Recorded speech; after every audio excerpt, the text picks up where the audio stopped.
Hi viewers, Jans വേൾഡിലേക്ക് സ്വാഗതം. ഇന്ന് ഞാനിവിടെ ഉണ്ടാക്കാൻ പോകുന്നത് കടച്ചക്ക തേങ്ങാപ്പാൽ കറിയാണ്. അതിന് വേണ്ട സാധനങ്ങൾ: ഒരു വലിയ കടച്ചക്ക ചതുര കഷ്ണങ്ങളായി അരിഞ്ഞത്, ഒരു വലിയ സവോള നീളത്തിൽ അരിഞ്ഞത്, ഒരു വലിയ തക്കാളി ചതുര കഷ്ണങ്ങളായി അരിഞ്ഞത്, 4 പച്ചമുളക്, 2 കറിവേപ്പില, ഒരു 1/2 സ്പൂൺ ഇഞ്ചി അരിഞ്ഞതും 1/2 സ്പൂൺ വെളുത്തുള്ളി കൊത്തി അരിഞ്ഞതും, 1 സ്പൂൺ കുരുമുളക് പൊടി, 1/2 സ്പൂൺ മഞ്ഞൾപ്പൊടി,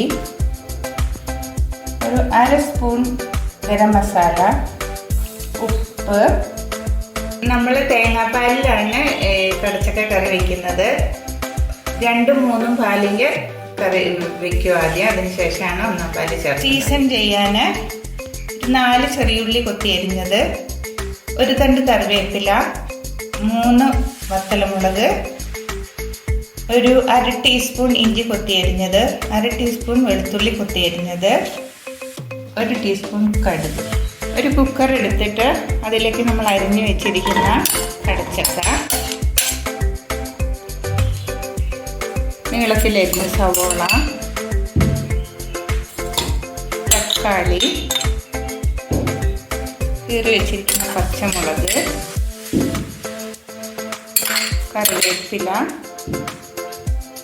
വെളുത്തുള്ളി, ഇഞ്ചി,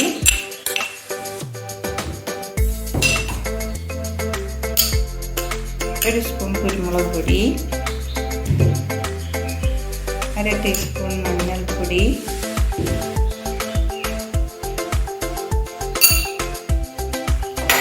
ആവശ്യത്തിന് ഉപ്പ്,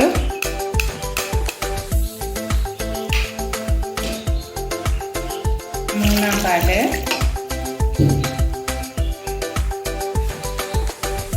രണ്ടാം പാല്,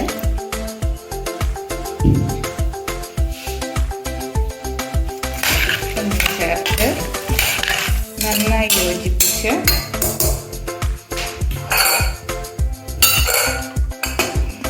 കുക്കർ അടച്ച് വെച്ച് നന്നായി വേവിക്കുക. ഒരു വിസിൽ വരുമ്പോൾ സിമ്മിലിട്ട് വയ്ക്കണം സ്റ്റവ്.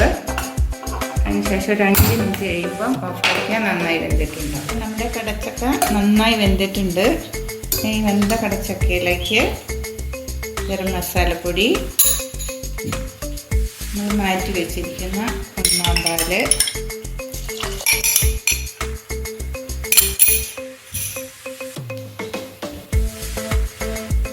എന്നിവ ചേർത്ത് നന്നായി ഇളക്കിയതിന് ശേഷം ഒരു തിള വരുന്നിടം വരെ തിള വന്നിട്ടുണ്ട്. ഇനി നമുക്ക് ഇറക്കി വയ്ക്കാം. ഇറക്കി വെച്ചിട്ട് നമുക്ക് താളിക്കാൻ ഒരു പാത്രം എടുത്തിട്ട് വയ്ക്കാം.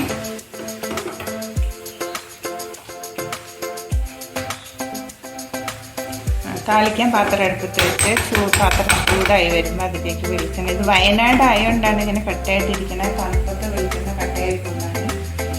വെളിച്ചെണ്ണ തിളച്ച് വരുമ്പോൾ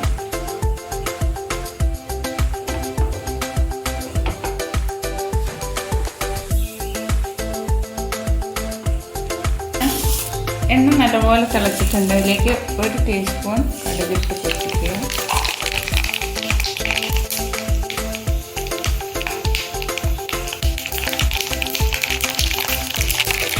കഴിയുമ്പോൾ അരിഞ്ഞ് വെച്ചിരിക്കുന്ന ചെറിയുള്ളി,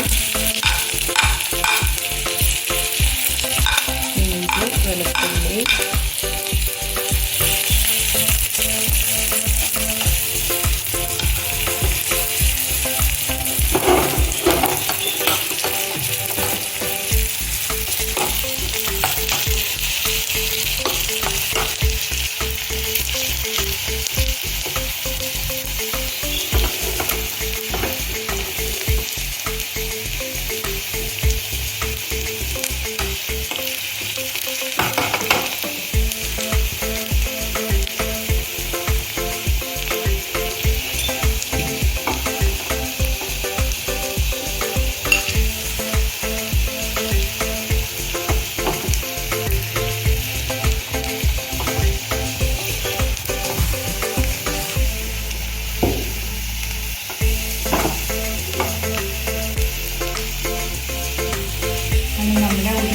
വന്നിട്ടുണ്ട്. അതിലേക്ക് വറ്റൽമുളക്, കറിവേപ്പില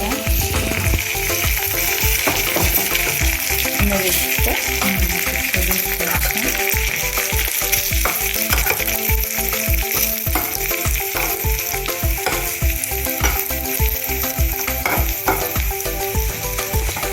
തീ ഓഫാക്കിയിട്ട് നമ്മുടെ കറിയിലേക്ക് വയ്ക്കും.